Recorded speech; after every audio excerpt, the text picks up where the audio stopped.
Hello everyone, my name is Kushal Tripathi and I am your mathematics educator. इस video में हम लोग कवर करेंगे 10th क्लास एनसीईआरटी से एक्सरसाइज 9.1 का question number 1। So this is the question. A circus artist is climbing 20-meter long rope which is tightly stretched and tied from the top of a vertical pole to the ground.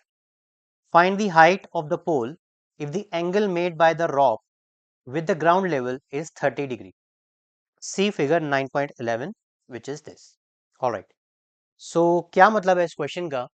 इस question में कहा गया है कि एक circus artist है जो क्या कर रहा है, एक रोप को क्लाइंब कर रहा है। ये जो रोप है, इस रोप के जो दो एंड्स हैं, एक एंड तो एक वर्टिकल पोल के कनेक्टेड है और जो उसका दूसरा एंड है वो कहाँ पर कनेक्टेड है, वो एक फ्लोर पे या जो जिस सरफेस की बात हो रही है जहाँ पे पोल खड़ा हुआ है, राइट, तो उस सरफेस पे कहीं ना कहीं अलाइन की गई है। और सरफेस के साथ ये जो रॉप है वो कितने डिग्री का एंगल बना रही है, 30 डिग्री का एंगल बना रही है, राइट। तो बताइए पोल की हाइट क्या होगी, this is the question. Alright, अगर आपको ये क्वेश्चन पढ़ने के बाद या सुनने के बाद भी समझ में नहीं आया तो उसको हम विजुलाइज करके देखते हैं, which is very important in mathematics. तो देखते हैं कि विजुलाइज करने का मतलब क्या है यहाँ पे। इसको इमेजिन करिए आप कुछ इस तरीके से, ये पिक्चर मैं आपके सामने लेकर आ गया हूँ, आप इसे देख सकते हैं, ठीक है। अब आप इसे यहाँ पर ध्यान से देखिएगा। हम इस क्लाइंबर की बात कर रहे हैं या सर्कस आर्टिस्ट की बात कर रहे हैं जो एक रॉप को क्लाइंब कर रहा है और इस रॉप की जो लेंथ है ना वो बताई गई है कितनी, दैट इज 20 मीटर, राइट। और ये जो रॉप है, हालांकि यहाँ पे मैं लेकर नहीं आ पाया, ये पोल है ऐसे कुछ करके, ठीक है। और ये पोल के साथ ऐसे सिचुएशन बनी हुई है। तो सरफेस के साथ ये जो रॉप है वो एंगल बना रही है कितना, 30 डिग्री, राइट। और ये जो आप अपने सामने देख रहे हैं, आप इसको इमेजिन करिए कि ये एक पोल है। तो कुछ इस तरह की सिचुएशन आपके सामने आई हुई है और जिसकी एक मैथमेटिकल फिगर भी आपको इस क्वेश्चन में दे रखी है जो कि यहाँ पर है क्वेश्चन में, राइट। तो अब हमें क्या करना है, हमें इस पोल की हाइट फाइंड करनी है, यानी कि अगर हम इस फिगर को देखें ट्राइंगल एबीसी को, तो हमें ए बी फाइंड करना है। क्लियर है, इमेजिन हो गया, विजुलाइज हो गया कैसे करना है क्वेश्चन। अब देखिए कि जब हम क्वेश्चन पढ़ लेते हैं, स्पेशली वर्ड प्रॉब्लम से, उसको विजुलाइज करना बहुत जरूरी है, उसको इमेजिन करना बहुत जरूरी है, तभी आपको मैथ्स जो है इजी लगेगा, राइट। अब जो सिचुएशन आप अपनी पिक्चर्स में देख पा रहे हैं कि कैसे क्लाइंबर चढ़ रहा है, उसी को मैथमेटिकल फॉर्म में भी कन्वर्ट करने की कोशिश करें, राइट। तो कैसे करेंगे जरा देखते हैं। सबसे पहले अब इस क्वेश्चन को जो हमें सॉल्व करना है वो कैसे करना है मैं आपको अब वो समझाता हूँ। देखिए, सबसे पहले आप एक राइट एंगल ट्राइंगल जो है बनाएंगे, ठीक है। या राइट एंगल ट्राइंगल मैं ऐसे बना देता हूँ यहाँ पे, हालांकि क्वेश्चन में गिवन है, वो आगे क्वेश्चन में आपको फिगर बनाने में सिखाऊंगा। तो चलिए, तो मान लीजिए कि ये जो सिचुएशन अभी हमने यहाँ पर देखी है पिक्चर में, वो इमेज कुछ इस तरह की फिगर रिप्रेजेंट कर रही है। Alright, now mark this as a ABC triangle. You can say this is a triangle ABC. और ये 90 डिग्री एंगल हो जाएगा क्योंकि पोल हमेशा सरफेस के साथ 90 डिग्री एंगल ही बनाएगा। एंड दिस इज 20 मीटर जो कि ड्रॉप की लेंथ है, और ये जो एंगल है वो कितना है, दिस इज 30 डिग्री। क्लियर।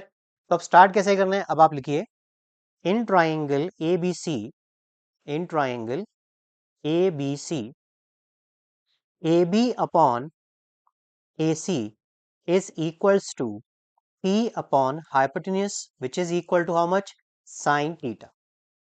अब आपके मन में आएगा सर क्यों ए बी अपॉन ए सी क्यों लिया।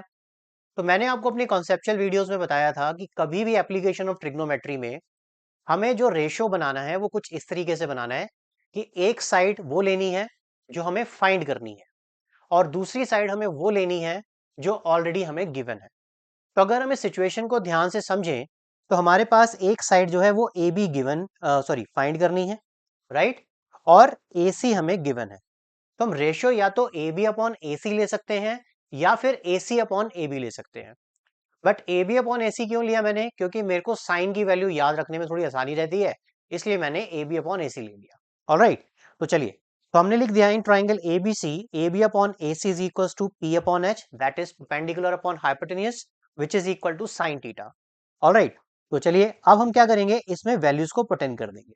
चलो कैसे करेंगे, तो आप कह सकते हो let's say A B is equal to A B only, और ए सी की वैल्यू आपको कितनी दी हुई है, 20 दे रखी है, विच इज इक्वल टू किसके, साइन 30 के, तो आप यहां रखें साइन 30। अब इसको आगे सॉल्व करेंगे, so this is A B upon 20 and sine 30 is equals to 1 upon 2।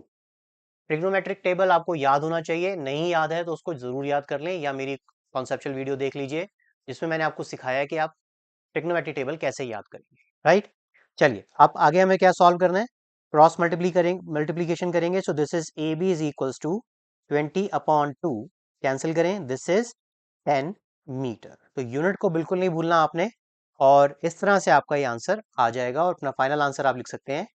So height of the pole is 10 meter. Alright students, happy learning. Hello students, thank you for watching my video. I hope your doubt related to this question is clear now. If it's so, then please like it and share it with your friends. Moreover, don't forget to subscribe my channel for free online maths classes. One more thing, if you are looking for a maths teacher for yourself, then contact details are in a description box. Thank you.